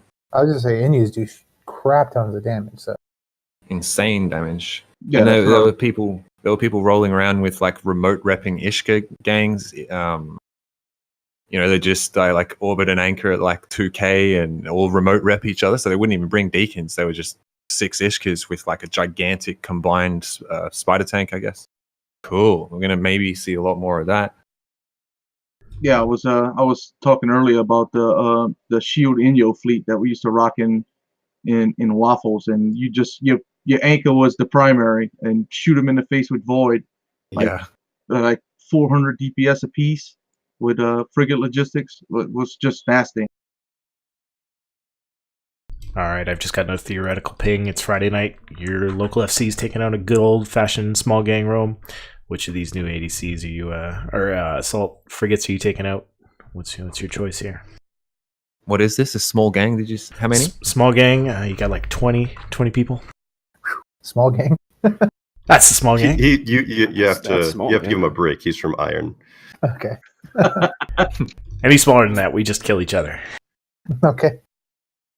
I don't know. I think a wolf is a good ship to bring. Like, it has projection, it has the speed. You have the selectable damage, which is big. So I mean, if I was to take out, I think I'd probably take out a wolf, or maybe if I was really feeling frisky and we had that like 20 people, I don't know, maybe the Ishkur for the nice drone damage. But Sentry Ishka, mate. Single Sentry Ishka.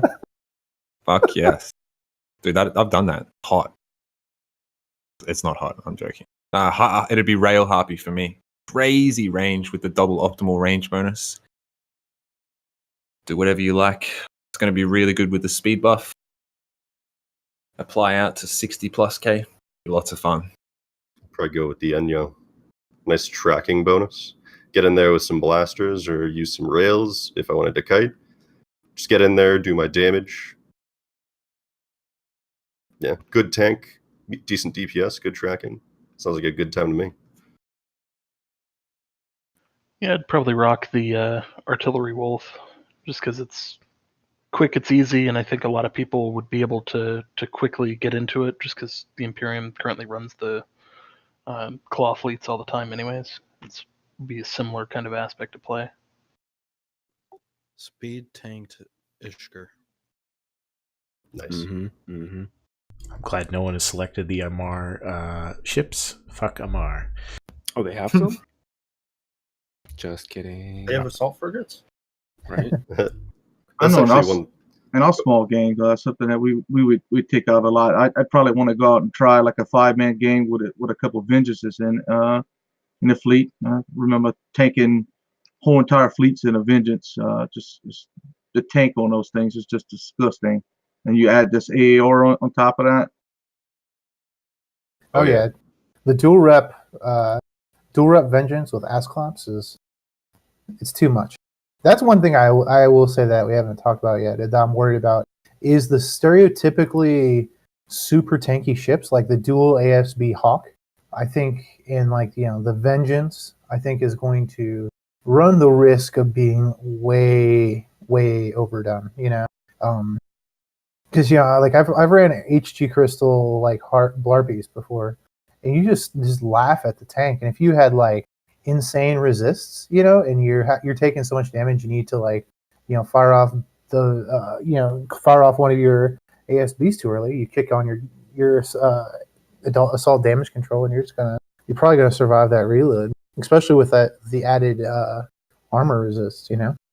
I definitely feel like that's down to the Hawk. Like the Hawk is a unique AF. Like nothing else comes close to it in that sort of just DPS to tank ratio. Like even without crystals, a dual ASB Hawk gets like something like 18k EHP without any reloads.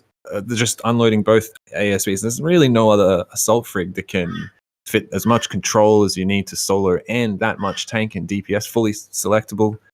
Kinlock though, but I really feel like the Hawk is insane amongst assault frigs, so it's going to get even more insane. I feel like it needs a nerf. Don't you feel like there's no other assault frigs that can really take on as many targets in a brawl as the Hawk? The new Jaguar. A Harpy. No, old school, before pre buff. yeah. I mean, I mean, Harpy could be bad, but it could be like scram kited really easily. Like if you ran into a breacher, you could. I remember like I was in crystals in a Harp Blarpy, and it was literally a 30-minute thing where he tried to just slowly kill me, and I got out the last second because some random guy jumped in. If you fit neutrons because of the double opt bonus on the Harpy, you should be getting a 7k optimal with null. It's quite insane. It's actually quite difficult to scram kite it because it punches so hard. But if you don't fit neutrons, then of course it can't. Or if you ran out of null, like I did. Oh yes, then you're screwed. Yeah, totally. But even then, so you can scram kite. It's kind of a counter. It's not like, you could still hit out kind of out the very edge, but they could still get you. And the Vengeance, I feel, is similar, but it's so reliant on cap. You bring newts and you've countered it. You countered the dual rep Vengeance. But yeah, I think you're right though. The Hawk really does have that edge on every other every other assault frigate, and the fact that it's not cap reliant. It's going to be hitting you out all the way to edge of scram range for pretty much full damage or close to it. And then you add the ADC on there. That being said, I don't have a dual ASB Hawk fit handy right now, but I'm not sure if they have the CPU to fit that assault damage control, because it does require, I believe it requires a few more CPUs than a regular damage control. So yes, 35. Regular is 30. So. Mm-hmm. So yeah, you might be able to fit like a Tech 1, and I'm glad that they came out with some stats for the meta assault damage controls, because I think that's good information to have. But yeah, I definitely agree with you, Zarvox. That's a very, very big potential issue. That's the sorry, no, you go on. Oh, finish your thought. I want to get one more theoretical fleet here. Oh, sorry. Yeah, that comparison you were making before, like I fly the Harpy a fair bit, and you can run an MASB fit on it or a buffer fit. Both work pretty well, but you really can't get more than about 12, 13k out of it, EHP that is. And similar with, with a single AAR or plate Enyo, you're getting maybe 12 to 13, 14, and a single AAR Vengeance even is about the same, like about 13 to 14. And the Hawk, it just sits way above, similar DPS, but just 18 to 20k EHP out of just an easy to make fit with no expensive, no bling. It's the one ship in low sec, the one assault frig that I will just almost always say no. You can't fight it. It's just too good. Well, I think that's true for any assault frigate with this change, right? Like, if you're a solo and you see an assault frigate, you're like, do I think that I can survive him being invulnerable from anywhere from 16 to 13 seconds? And then you start applying damage. And I think 9 times out of 10, you're going to be like, probably not. Think about that sweet assault frigate on assault frigate fight, though. Oh, you know what? That's funny is that's going to end up just being a big game of chicken. Yeah, it'd be really funny. Who's going to activate the ADC first, and whoever does loses. Well, but you're going to have to be careful because it's going to take up. No caps being changed. It takes a substantial amount of cap. Like you got to have about 10% of your current, although the current cap is getting buffed. You can't leave it too late. You can't get nuded out. Cap yourself. It's going to open up interesting gameplay with the solo fights if you can find them, though. If you put it on, say, like a dual tank Jaguar that just kind of mimics the dual tank Breacher, then you'll be able to, once like you're out of Ancil charges, you can just hit that thing real quick and then start your reload, and you just bumped like 15 seconds of invulnerability out of a 60-second reload timer, right? Which is going to be huge. Right. Talking about ridiculous, like even the shield Inyo I was talking about, I'm on Sissy now, is 36,000 EHP with in a shield configuration with the meta one on it. So I mean, like that's a big chunk of hit points for something out of its own class. Well, remember, whenever you're looking at hit points, though, you can't consider the total hit points being accurate. Where you get hit in the hole as well, of course, but Yeah, I mean, it's just like I know I've seen like these numbers being thrown around, and I don't think it's going to be as accurate as we find out in the actual game, because like 13 to 15 seconds, right? Okay, it's going to be invulnerable. I think it's more applicable to think of it as an invuln button than it is to look at the EHP, because I mean, at that amount of resistances, I mean, it doesn't matter. It doesn't matter how much HP you have. Okay, I want to get one more theoretical fleet in here before we close up the show. We're getting time here, but let's do a short quip. We have a kind of mediocre solo pilot, not Meredith, going out for a late night roam solo. He's got an assault cruiser fetish, and he has to take a heavy assault cruiser out. Which one's he taking, and which one's he buying 10 of right after the patch? Vagabond. Yep. Every time. If it's solo, yep. I'm gonna say Blaster Demios. Yeah, I'd actually go Blaster Demios as well. I think that'd be a lot of fun to fly. I'm going to go out on a limb and say a Blaster Eagle. Oh, yes. I love you. So fun. Straight beam in there. No one's taking Amar ships. Fuck you, Amar. No one likes lasers. Nobody likes lasers. Come on. I mean, Sacrilege. sacrilege. Lasers are only good Nah. for rainbows. Hams, bro. Hams. Oh, Sacrilege could work. We could see some cool sacrilege fits. I just wouldn't go with that right now, simply because we kind of lack a good like EFT or PIFA to really check the numbers, right? Like I was saying, the in-game fitting tool only gives you so much information. But I do think we're going to see some more sacrileges come back into style, you know. So And even though they buffed the assault frigates, they didn't really touch heavy assault cruisers at all. So you don't really have the zealot changing into, something at least remotely useful, nor the Munin, right? yeah, but I will I say, agree. Union is a surprisingly good ship in a small gang situation. If you look at it comparable to things like the HFI, right? I mean, you're not getting the links, but it's not a horrible ship. It's just I think it like some people say, I think that they probably need some slot layout adjustment because you really can't. It's like one of those ships that you can kind of go either way as far as armor or shield tank. I mean, realistically, you want shield tank in bigger fleets and kind of smaller fleets. So, but yeah, I'm hoping to see some hack changes, rebalances coming in the next few weeks. I don't think it's going to happen, but I hope it happens. I was hoping it would happen with this pass, because if it doesn't happen here, I'm not confident it'll happen anywhere else. Yeah. Are you saying, sorry, Shield Munin? Yeah. Were you saying Shield Munin, yeah. Yeah, just the three mid slots kind of kills that configuration. Now I know Elo Knight was running those around the World War B time, and like he's the only one that they don't scale well. The problem with the Munin is the power grid on it. Like you can't fit a plate in a rack of you got two things that are really power grid hungry, a plate and the Arties are both power grid hungry.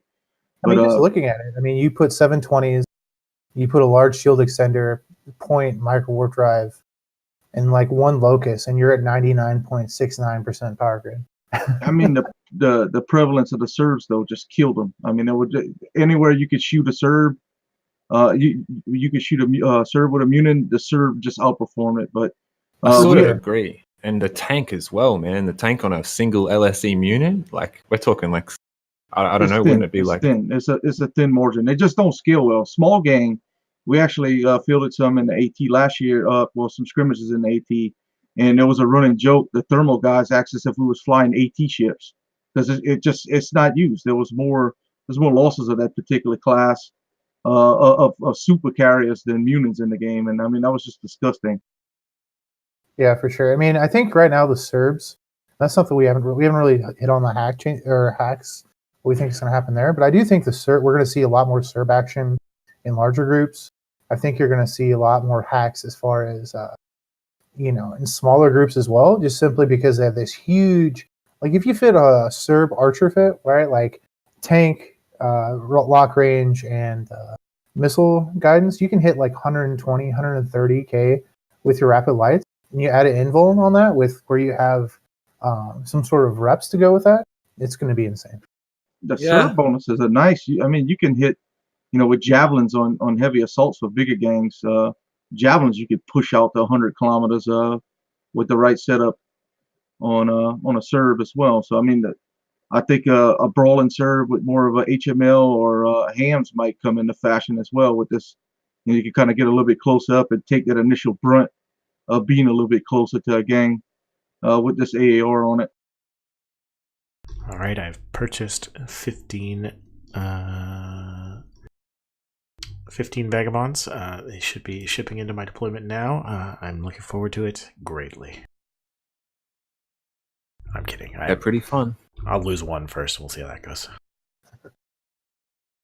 All right. Well, thank you guys for diving into the hard there. I'm sure we can spend like another half an hour here talking about the assault cruisers, because that's a popular ship class. And I mean, bring back Ishtars, bring back more sacrileges, bring back more Cerberuses. I mean, they're already popular. If you guys have probably opinions on the balance changes that could be potentially applied to heavy assault cruisers, and you want to see changes come with this patch, now is time to formulate your Reddit post or your forum post and probably push it out to those guys. I'm sure they will take a legitimate check on it. I would actually like to see more drones for the Ishtar. Oh boy. Any buff to that class might be whew. Do you mean as in they should be able to field more drones? At least 2. Well, I Maybe a mean- little more. 7 total. Yeah. It, Or it even just feels better to say that, but it's better server wise to stay with the 5 and just give a damage bonus. yeah. I would say though. Go ahead. I'm sorry. Or just add more drones to the Orca. Make the solo mining on that a lot more lucrative.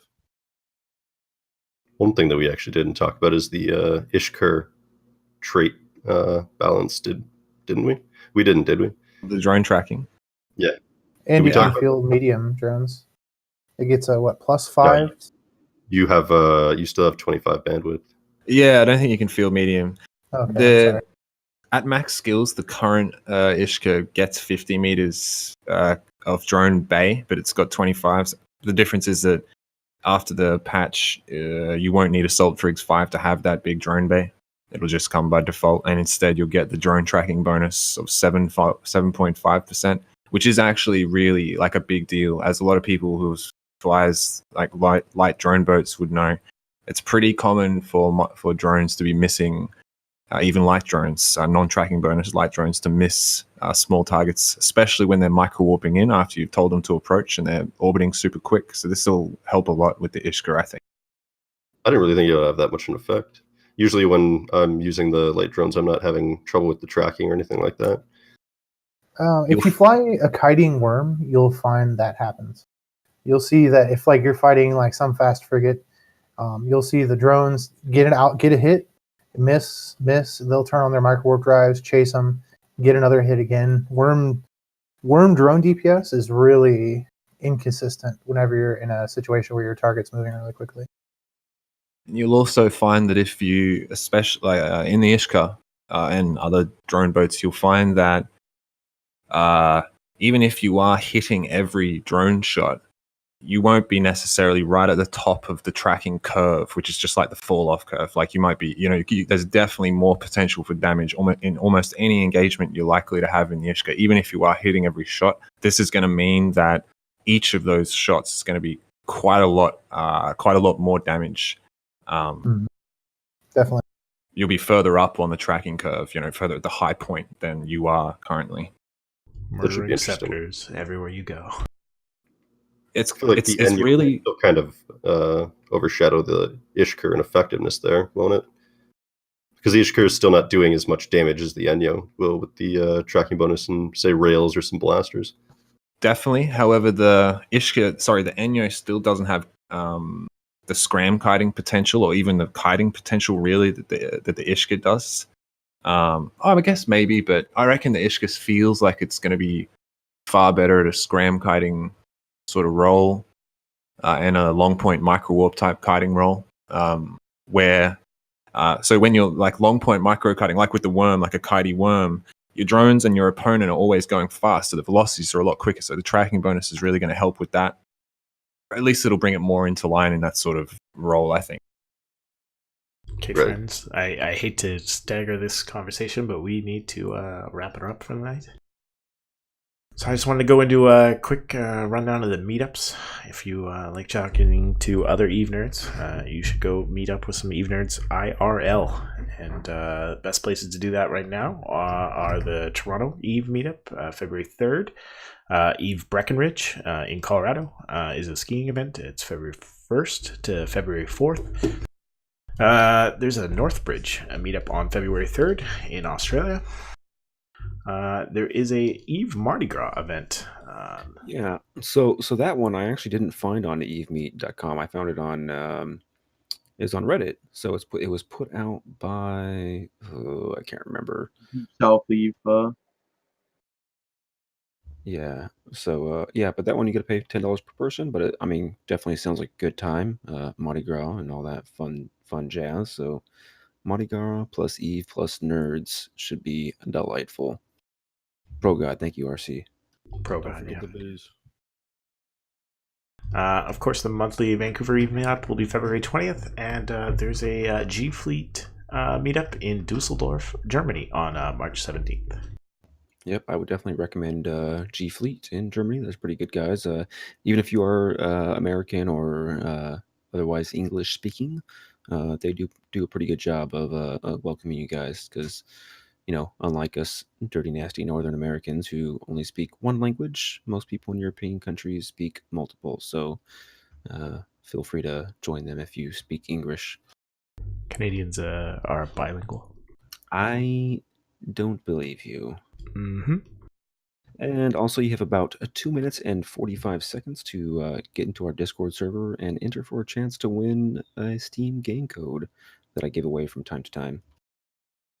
For sure. And if you've been hanging around our Eve Discord, there's definitely been a bunch of drama in our shit-talking channel.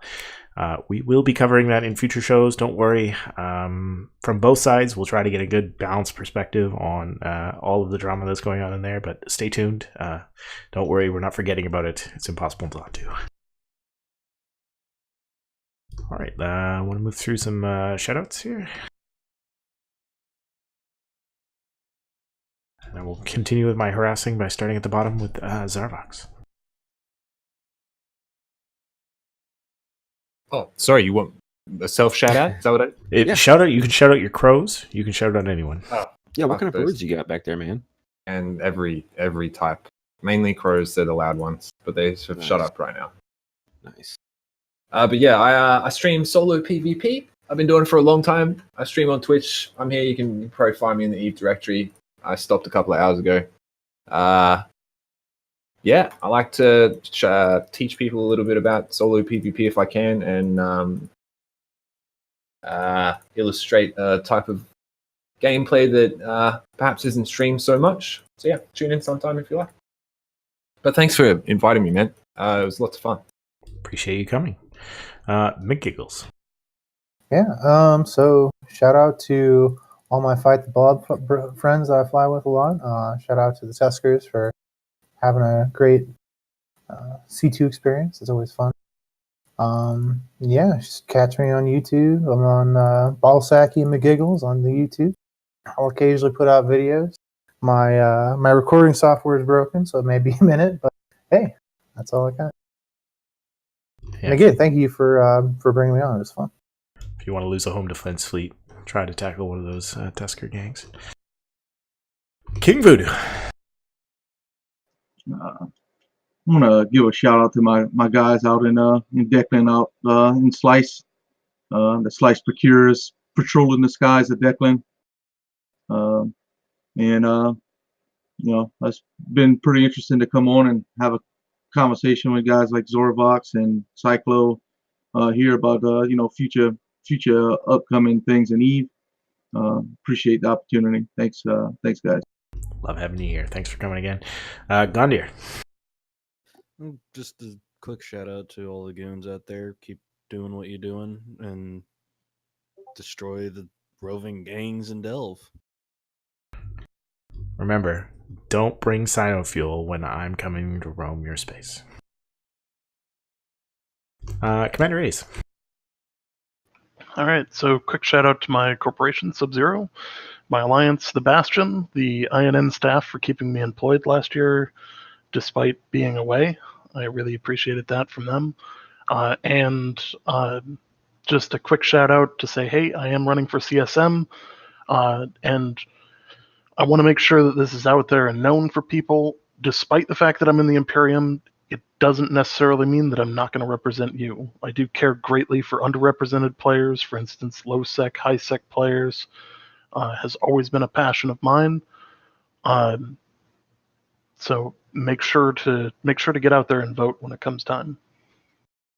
Yeah, we'll be doing shows on all the CSM guests and candidates and their candidacies later in the year when we get some details on those races. So if you are running for CSM or thinking about running, or you just want to hear from some candidates who aren't on your force-fed tickets, hopefully we'll be covering them here. So stay tuned.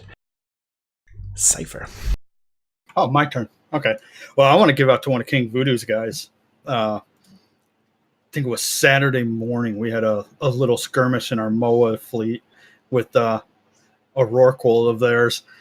This one scimitar pilot, Lakari Gengad, dude, tried to be the pro skimmy guy and rep his buddy's Rourke, failed miserably, but you got to give credit to that. And then check out evepodcast.com. So you can find this podcast and many others over there. Yeah, for sure. That is the best way to get podcasts. Except when we double download ours. I don't know why that does. Yeah, I catch that in the Discord every once in a while. Oopsie doots. Cyclo. Well, I have a few shout outs for this one, but I'll try and keep it as short as possible. I'll post some links in Discord and then a few for Twitch. First off, Zarvox. Shout out to Zarvox and thanks for coming on, my man. Zarvox, he does, as he said, stream on Twitch, and he also has a YouTube channel, and he's got a fair amount of videos on there. I highly recommend going to check it out. Next up, I would like to shout out King Voodoo. He was the Slice AT captain, and he's actually going to be starting to stream here, and he's got a YouTube channel with a bunch of tournament stuff on it, some fights, some good memes there. I'd definitely recommend checking that out as well, but definitely toss him a Twitch follow and check him out at Voodoo's Playhouse when he starts going live. Next up, one of our community members, Evlog, which I'm sure we all know as Jebby Vietter. And he actually just made Twitch partner. So congratulations to him. And be sure to go check out his YouTube and Twitch as well. It's /Evlog. And I'll toss those links as well. And then finally, Mind Clash. Did you guys know that if you're listening to the podcast on YouTube, we actually have a Twitch channel that we do this weekly on and record here. And that is twitch.tv/mindclashlive. I highly recommend checking that out. And we also post the Mind Clashes on YouTube and every single podcast on the YouTube. And we also have a Twitter that you can keep up with if you like. So I'll post those, and I'll toss a Discord link into the Twitch chat as well for the dudes. And finally, shout out to Vic Jefferson for being the saltiest shit poster on this Discord. Mad props. He brings the salt to the maximum level. Yes. Kale? Shit, I had something in my mind, and then I forgot. I had some words. No, I'm good. Cool. Shout out to my wife for bringing me some Jello mid-show. Ooh, I do really like nice some of Jello. her. And yeah, for the guys over there on the INN channel, Dirk and Matterall and all the other guests and hosts over there on Talking Stations and the related shows, I appreciate your guys' content. It's great. I'm talking to Matterall occasionally here, and he is too. He doesn't understand how good of a product he's doing, and he needs a good pat on the back sometimes. So if you see Matterall, give him a pat on the back. Tell him he's doing good work, because guy's too humble, and we got to break that. Break him. I mean, no, just give him a good pat on the back. 100 millisk, I guess, is a pat him back. No, just a pat on the back. Okay, then. All right. Well, thank you everyone for coming. Thank you, Cyclo, for feeding those links. Come hang out in the Discord. That's really where all the fun is. In the middle of the week, I'd love to see all your guys' names in there. We try to keep it civil. We share some funny shit. We banter about the week, and we're always looking for guests through that channel. So if you're hanging out, we'd love to have you on. As long as you get a mic, you're totally willing to come on the show. We're looking for cool topics as well. We're looking to do a Goons show in the near future. We're looking to do a show on some lore stuff, which I'm still in the process of figuring out. But I know the guys talked on that. But if you're interested in the current live event stuff, I want to hear from you. And if you're corp, decently large, but small, maybe a little bit under the radar, we could easily do a show on you and your group and where you live and what makes you different and better than all the other guys. Meredith, I remember my shout out. For those of you who don't know, I'm actually active duty Army. So starting I'll be gone on Saturday. So next Monday, I'll be gone. I won't be here, and pretty much all of February, you might as well just count me as MIA slash AWOL from the Mind Clash community. So I'm going to be out of touch, as they say, until March. So I will see y'all then. Now I know. Jesus. Okay. All right. I'm going to the box. I don't know what that means, but it Cypher knows sounds what I mean. sounds warm. No, Have fun in the it's sand. probably not. All right. Well, thank you all for listening. Thank you all for watching. Thanks you all for checking us out. We will check you next week on another episode of the Monday Night Mind Clash podcast.